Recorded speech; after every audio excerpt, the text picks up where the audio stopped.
Hey everyone, in today's video we are going to see one more video of English. As you can see over here, chapter number 6, water. That means from first to fifth chapter already uploaded. You can check the channel, and if you check the channel you will get two playlists of first one is of basics of English and second one is English stories translation. सो जो लोग basic से सीखना चाहते हैं एकदम उनके लिए basics of English है, तो अगर आप उसमें देखोगे तो you will get means easy words, easy sentences, easy grammar rules. But you will check in English story translation, so वो थोड़ा सा कॉम्प्लिकेटेड, उसमें आपको रूल्स भी मिलेगा एंड जो सेंटेंसेस है वो काफ़ी लॉन्ग मिलेगा, ग्रामर के रूल्स ज़्यादा मिलेंगे. Okay, so first of all you have to watch all basics videos, then you can watch English stories translation. Okay, now let's start. So in this video we will start from here and we will understand the meaning of each and every words. We will see explanation of sentences, correct pronunciation of words and rules भी जो grammar के हैं वो भी हम देखेंगे इसमें. ठीक है, ग्रामर अलग से सीखने की ज़रूरत नहीं है. Now let's start without wasting our time.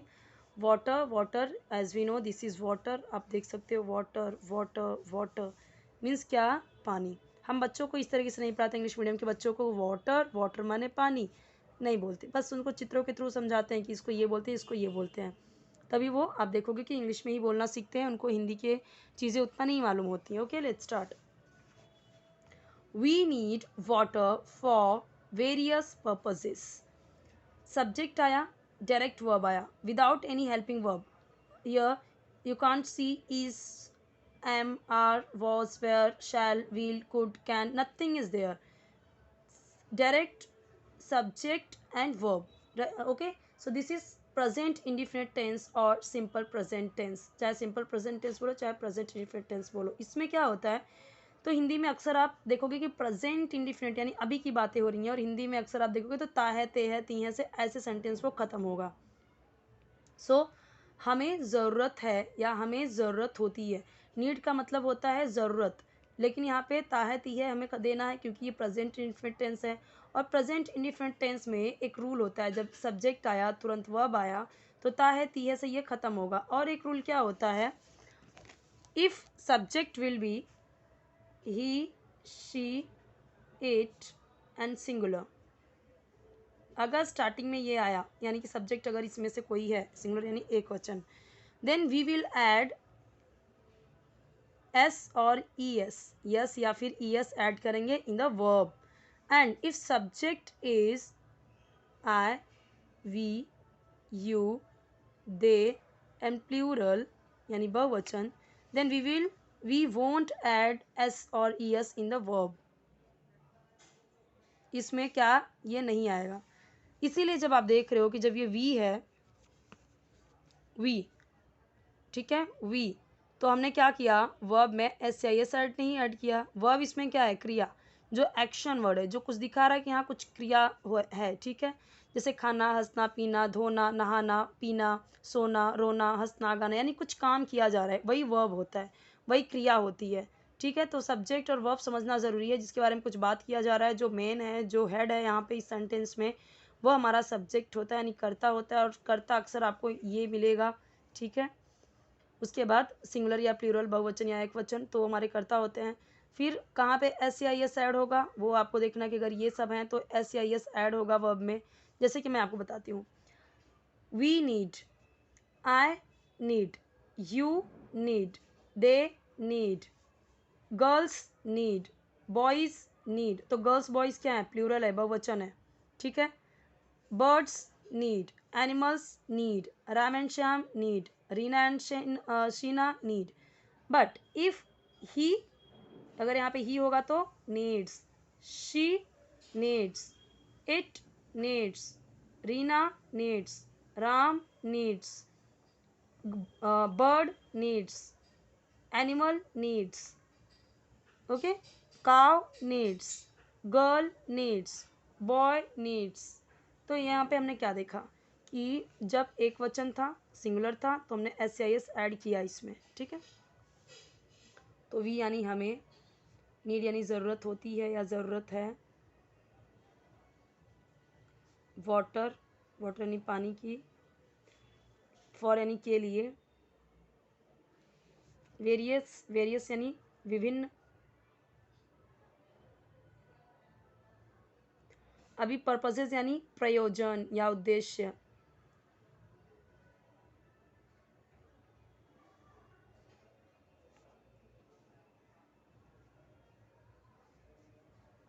क्या हो जाएगा, when I have written each and every word's meaning, then you can understand ना what is the meaning of this sentence. okay? अगर एक एक वर्ड का मतलब मैंने मीनिंग समझा दिया तो अभी ये सेंटेंस तो आपको समझ में आ गया होगा, what is the meaning of this sentence. Okay, so no need to translate again and again of each and every sentences. if you can understand each and words meaning, then you can understand meaning of sentences also. okay. okay, so now see, we need water for various purposes. so हमें विभिन्न उद्देश्यों के लिए पानी की ज़रूरत होती है, ऐसे ही समझेंगे. लेकिन हमें क्या ज़रूरत है पहले यहाँ से लेके यहाँ तक ट्रांसलेट करें? नो. जब हमने एक एक वर्ड का मतलब समझ लिया, so first of all you have to learn all words meaning. आपको जब पानी बोलना है तो आपको ये पता होना चाहिए, you should know what is the word of pani, ठीक है, in English. What is the word of zaroorat in English? So need. हमें कैसे बोलेंगे? So we. तो आपको जब एक एक वर्ड का मीनिंग समझ में आ गया तो सेंटेंस को बार बार हिंदी में बोलने की ज़रूरत नहीं है, बस ऐसे ही समझ लो कि we need water for various purposes. So purposes का मतलब कुछ उद्देश्य, प्रयोजन, वेरियस यानी विभिन्न, फॉर यानी के लिए, वाटर यानी पानी, नीड यानी ज़रूरत, और वी यानी हमें. तो यानी अभी की बात की जा रही है कि हमें पानी की ज़रूरत होती है कब? वेरियस पर्पजेस के लिए. सो हमें, अब देखिए मैं कई सारे वर्ड्स को इंग्लिश में भी बोल के बता रही हूँ आपको यहाँ पे इसी सेंटेंस में. हमें वेरियस पर्पसेस के लिए वाटर की नीड होती है.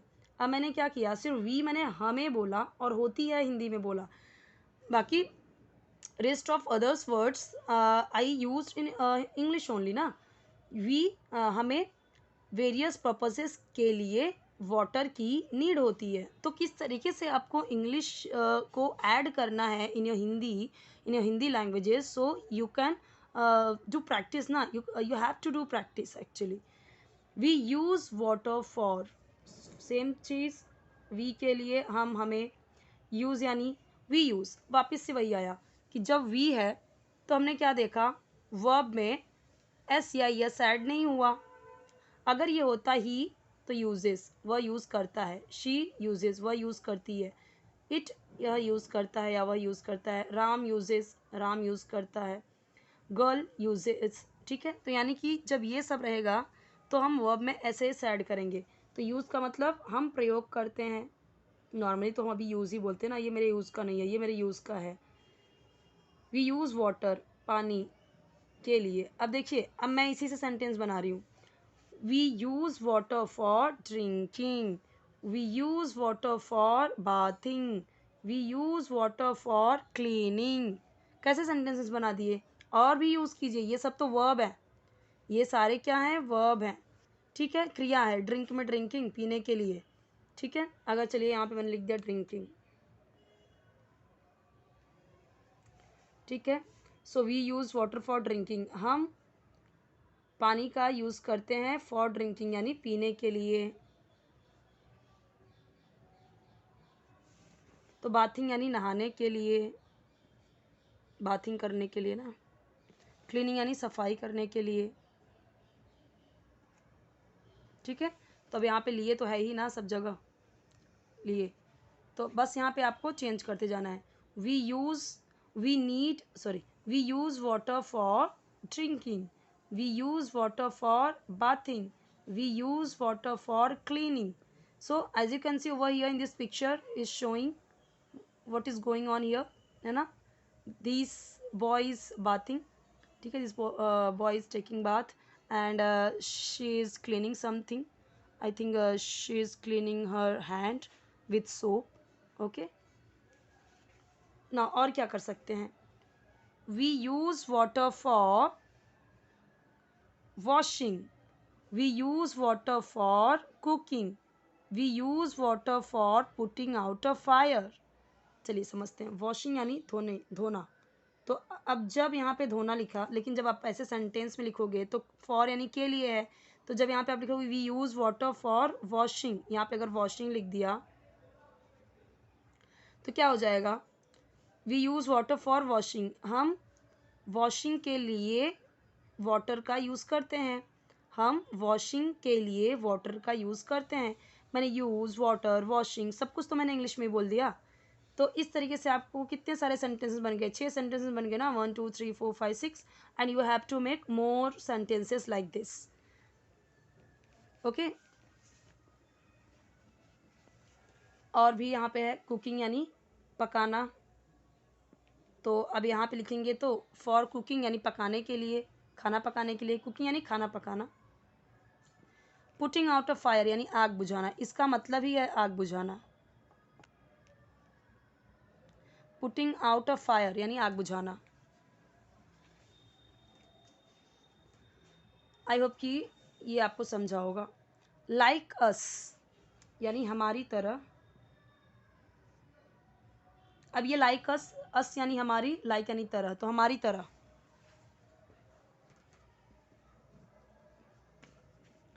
Like us all other living things also need water. Like us हमारी तरह, ऑल यानी सभी या सारे या सब, अदर या अन्य या दूसरे, अन्य या दूसरे। लिविंग थिंग्स, लिविंग यानी सजीव, थिंग्स यानी चीज़ें, सभी सजीव चीज़ें। अब सजीव चीज़ें यानी प्राणी, ठीक है, सजीव प्राणी ही बोलेंगे उसे। सजीव, लिविंग यानी सजीव, जिसके अंदर जान है उसे बोलेंगे लिविंग, सजीव, ठीक है, जिसके अंदर जान है। अब लिविंग थिंग्स क्या होते हैं, ये these are living things, right. Like us all other living things also भी, नीड यानी ज़रूरत होती है, ज़रूरत है। क्यों आया ऐसा, क्योंकि देखिए ऑल लिविंग थिंग्स, तो लिविंग थिंग्स कई सारे ऑल लिविंग थिंग्स, ये भी प्रेजेंट इंडेफिनिट टेंस ही है। तो ऑल लिविंग थिंग्स के बाद आपको कोई वर्ब नहीं मिल रहा है, यहाँ पे is, am, are, was, were कुछ नहीं मिल रहा है, डायरेक्ट वर्ब आ रहा है। तो ये भी वही है, ज़रूरत होती है, प्रेजेंट इंडेफिनिट टेंस ही है, वही ऊपर वाला रूल फॉलो हो रहा है ये सब, ठीक है। जैसे यहाँ पे मैंने दिखाया था आपको, वी के साथ नीड था, ठीक है, वी के साथ यूज़ था। उसी तरीके से जब यहाँ पे प्लूरल आ गया, लिविंग थिंग्स प्लूरल है ना, प्लूरल यानी बहुवचन, तभी भी तो वर्ब के साथ में ऐसे एस ऐड नहीं होगा, इसीलिए यहाँ पे नीड का नीड्स नहीं हुआ, ठीक है। जैसे अगर होता कि मान लीजिए यहाँ पे होता कि elephant, elephant also needs, needs एक की बात होती तो सिंगुलर होता। अगर यहाँ पे एलिफेंट है, अब मुझे बोलना हुआ कि हाथी को भी पानी की ज़रूरत है या होती है, तो कैसे बोलेंगे, elephant also needs, needs water, why, because elephant only, I said elephant, ठीक है। या मैंने बोला fish, fish also needs water, तो मैंने एक फिश की बात की, फिशेस तो नहीं बोला मैंने, एलिफेंट्स तो नहीं बोला मैंने। जब एलिफेंट्स बोलेंगे तो नीड हो जाएगा, क्यों, क्योंकि एलिफेंट्स क्या हो गए, प्लूरल हो गया, बहुवचन हो गया। लेकिन जब मैंने बोला एलिफेंट तो वो सिंगुलर था, एक वचन। So try to understand what is singular and what is plural. Singular means एक वचन एंड प्लूरल मीन्स बहुवचन। So you have to understand where you have to use S और E S in verb and where you don't need to use of s or es in verb. Okay, now let's start. Come to the next point. Like us all other living things also need water. तो हमारी तरह अन्य सभी सजीव प्राणियों को water की need होती है। एनिमल्स, अब देखिए प्लूरल हो गया, बर्ड्स भी प्लूरल, एक तो एनिमल आया और बर्ड आया तो वैसे ही वो प्लूरल हो गया, लेकिन एनिमल्स कई सारे एनिमल्स, बर्ड्स कई सारे birds, that's why here used need. अगर मैं बोलती सिर्फ बर्ड, बर्ड नीड्स, तब हो जाता क्या, बर्ड नीड्स वाटर। अगर मैं बोलती सिर्फ एनिमल नीड्स वाटर, लेकिन अगर बोल दिया एनिमल्स फिर नीड हो जाएगा, बर्ड्स नीड, क्योंकि ये प्लूरल हो गया ना, बहुवचन। रूल वही तो कहता है कि जब प्लूरल है, बहुवचन है, प्लूरल है ना, ये प्लूरल बहुवचन है, तो वर्ब में ऐसे ऐड नहीं करेंगे। किसका रूल है ये, present indefinite tense. Present indefinite tense क्या होता है, डायरेक्ट सब्जेक्ट आ रहा है, अभी प्रेजेंट की बात कर रहे हैं, डायरेक्ट सब्जेक्ट आ रहा है, सब्जेक्ट के बाद तुरंत वर्ब आ रहा है, बिना किसी हेल्पिंग वर्ब के, विदाउट हेल्पिंग वर्ब, यह यूज्ड वर्ब। तो इसीलिए हम ये होता है, देखिए चलिए, जानवर और पक्षी, जानवरों और पक्षियों, ऐसे होगा, हिंदी में जैसे भी बोलिए, बस यहाँ पे कहने का मतलब क्या है, सभी जानवरों की, सभी पक्षियों की बात कर रहे हैं। सभी एनिमल्स भी आ गए, सभी बर्ड्स भी आ गए। अब आप उसे जानवरों बोलो, पक्षियों बोलो, हिंदी में जैसे भी आपको समझ में आए, या जानवरों पक्षियों नहीं भी बोलो, बस ऐसे ही समझ लो कि एनिमल्स यानी सभी एनिमल्स की बात कर रहे हैं, बर्ड्स यानी सभी बर्ड्स की बात कर रहे हैं। So it's plural. Animals and birds need यानी ज़रूरत होती है या ज़रूरत है, वाटर पानी की, फॉर यानी के लिए, बाथिंग यानी नहाने के लिए, और ड्रिंकिंग यानी पीने के लिए। तो फॉर तो यहाँ पे दिया हुआ है ना, तो फॉर बाथिंग के लिए भी हो गया और यही फॉर ड्रिंकिंग के लिए भी हो गया, क्योंकि एंड ये हर वीडियो में बताती हूँ मैं कि जो यहाँ पे वर्ब यूज़ होता है, जो भी वर्ड यूज़ होता है एक वर्ब के लिए, और अगर एंड देके और कुछ ऐड कर दिया गया तो यही चीज़ उसके लिए भी हो जाता है। सो एनिमल्स एंड बर्ड्स को ड्रिंकिंग और बाथिंग के लिए वाटर की ज़रूरत होती है। मैंने सारी चीज़ें तो मैंने इंग्लिश में बोल दी, animals, birds, need, water, bathing, drinking, बचा ही क्या ना। तो इसी तरीके से आपको भी सारे वर्ड्स को इंग्लिश में ही यूज़ करने हैं। So try to do this, okay. आप समझिए ऐसे ही कि इन सब वर्ड्स के तो मैंने मीनिंग लिख दिए हैं, आप लर्न कर लिए, ठीक है, समझ गए कि इसका मतलब ये होता है, इसका मतलब ये होता है। अब आप ये सेंटेंस भी समझ गए होंगे कि अब ये सेंटेंस क्या कहना चाहता है। ज़रूरत नहीं है, no need to translate all sentences in Hindi, okay. Just try to understand like this कि दैट मीन्स दिस, ओके। फिर ये इसका मतलब यही निकलेगा कि अभी की बात हो रही है, प्रेजेंट डिफरेंट टेंस में है, तो ऐसे निकलेगा, ओके। ना अब यहाँ पे देखिए फिश, फिश का मतलब होता है मछली, लेकिन यहाँ पे ई एस ऐड हुआ है यानी मछलियाँ हो गई। मैंने आपको बोला है कि कहीं कहीं पे एस ऐड होता है प्लूरल बनाने के लिए, कहीं कहीं पे ई एस। अच्छा ई एस कहाँ लगता है, जैसे मान लीजिए मैंने बोला वह जाता है, सो हो जाता है क्या, ही गोज़। अब गोज़ को ऐसे नहीं लिखते हम, ऐसे लिखते हैं, ई एस ऐड करते हैं, ई एस ऐड करके उसमें हम ऐसे बनाते हैं। लास्ट में अगर एच आया तब भी आपको ई एस ऐड करके उसको प्लूरल बनाना होता है, ओके। सो फिशेस यानी मछलियाँ, कैन यानी कैन लीव, लीव यानी रह सकती हैं या जी सकती हैं, कैन का मतलब होता है सकना, और कैन किसी के भी साथ यूज़ करते हो, I can, we can, he can, she can, it can, we can, you can, they can, Ram and Shyam can, Sita and Gita can. तो यानी इस तरीके से आप कैन को किधर भी यूज़ कर सकते हो। उसके बाद आपका वर्ब का जो जैसा दिख रहा है लीव, वैसे ही यानी कि जो मेन वर्ब होता है ऐसे ही यूज़ होता है, ठीक है। मछलियाँ रह सकती हैं या जी सकती हैं, ओनली सिर्फ या केवल, इन यानी में, वाटर यानी पानी। मछलियाँ सिर्फ वाटर में ही रह सकती हैं, ओके। फिशेस सिर्फ और सिर्फ वाटर में ही रह सकती हैं या जी सकती हैं। सो आई होप कि आपके लिए ये हेल्पफुल हो। You can take screenshot of this. I am removing pen and my fingers so that you can take properly screenshot.